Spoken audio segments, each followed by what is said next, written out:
Are there any Grayson Hall fans in the audience?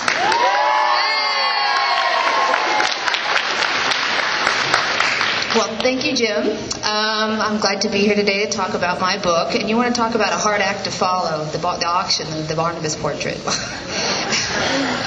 A little nervous, a little nerve-wracking. Oh, yeah, thank you. I know Grayson is greatly loved by the Dark Shadows fans, and I greatly loved her. And a lot of people have asked me in the last couple of days, why did I choose to write about Grayson? Was I her daughter? Oh, that would have been nice. And I'm like, no, she's just a fabulous, fascinating actress. She has a very interesting career that spanned early television and off-Broadway avant-garde theater, as well as a beloved, sort of fabled movie filming, Night of the Iguana, for which she was nominated for an Oscar in 1964, as well as gaining a very loyal fan following from Dark Shadows. We only have 30 minutes today, so I'm going to make a few remarks, and then we're actually going to show a clip. It's about 13 minutes of very rare Grayson Hall performances, and there are a couple of clips in here from a film that was recently excavated. It was called The Parisian and the Prudes, or The Bashful Bikini.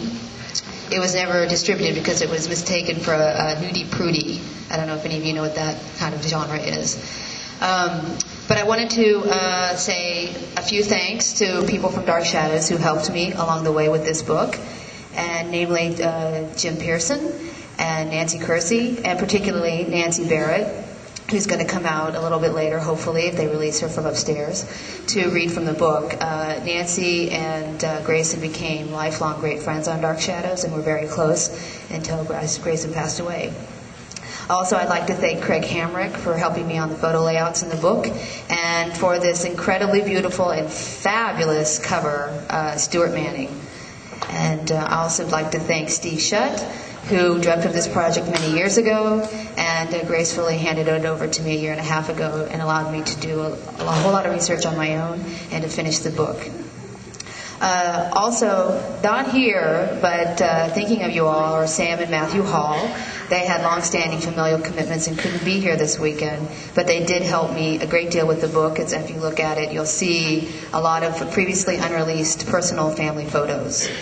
We've only got 30 minutes. Like I said, we're going to roll this DVD of Grayson performances. We'll have a reading from Nancy Barrett, and then we'll take some questions and answers at the end.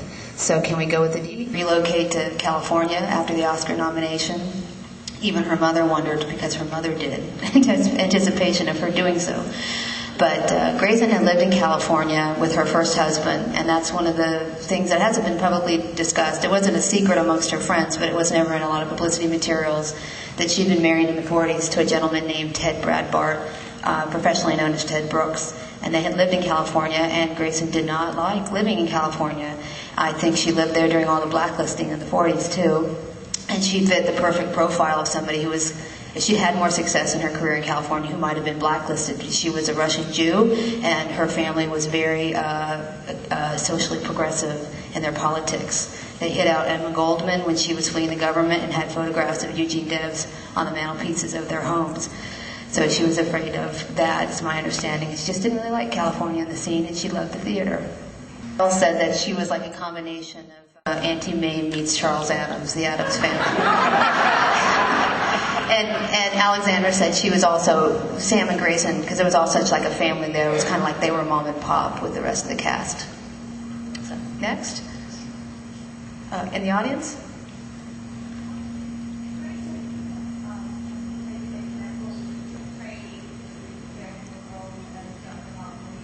I'm sorry, did you ask, did she take any training? Medical. No, I don't believe so. I know Sam said she was fascinated by medicine, and she was always upset he couldn't explain to her more cellular structure and blood problems and how that impacted a vampire. And he's like, who knew? So, no, you can see she couldn't even really handle a blood pressure cuff, on the show. So, thank you. Next question, at the microphone? We only have time for like 2 more. Mr. Lacey's here. Did Sam and Matt Hall support your efforts in writing this book? Yes, they extended to me numerous hours of my prying questions, and they opened their homes to me and their photo albums. You can tell in the book a lot of the photos, I'd say 50% of them are private family photos that have never been published before. and they were very kind to me. And they're sorry they couldn't be here, but like I said, they had long-standing familial commitments today. Microphone? Is it true that Grayson was considered for the role of Mrs. Robinson in The Graduate? Yeah. Yes. My understanding is, and I have press clippings to back this up, that Mike Nichols pursued her for a long time to play Mrs. Robinson for like a year and a half after the Iguana Oscar nomination. And he promised it to her. He said, once we get the filming, we'll cast you, we'll film it. And then, of course, she was not cast, and Anne Maycroft had the role. And she was told in a bar by a reporter that she had lost the role. And Sam considers it the great loss of her career.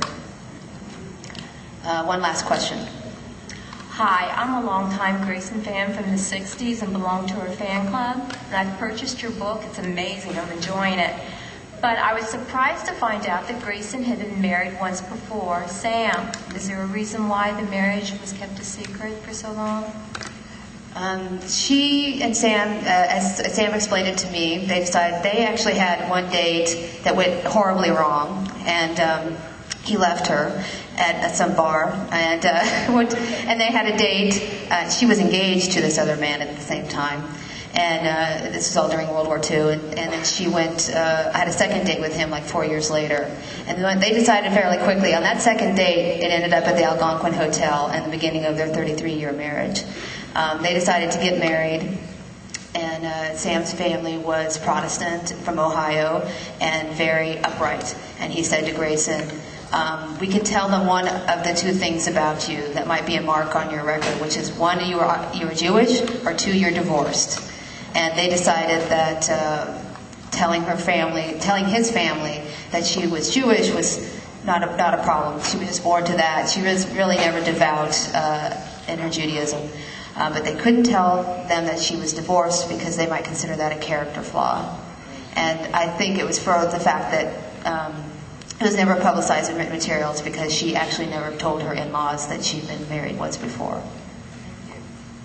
And I think we have to wrap it up. Just one quick question, please. Okay. In one of the clips there, we saw Grayson speaking French. Did she speak French fluently?